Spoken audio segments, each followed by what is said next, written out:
खबर उस अयोध्या की जिसका ऐतिहासिक फैसला सुप्रीम कोर्ट के पूर्व चीफ जस्टिस रंजन गोगोई ने सुनाया था। इस मामले की सुनवाई करने वाले पूर्व चीफ जस्टिस रंजन गोगोई का कहना है कि 40 दिनों तक अयोध्या मामले पर सुनवाई चली, लेकिन मामले में अंतिम निष्कर्ष तक पहुंचना बहुत चुनौतीपूर्ण था।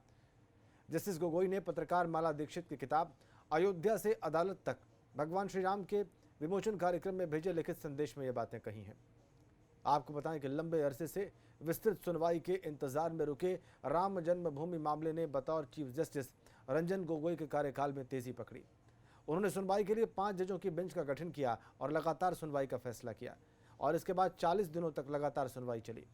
आखिरकार पिछले साल 9 नवंबर को फैसला आ गया। 5 जजों के साझा फैसले को जस्टिस गोगोई ने पढ़ा था। इस फैसले ने 70 साल से चले आ रहे कानूनी विवाद पर पूर्ण विराम लगा दिया।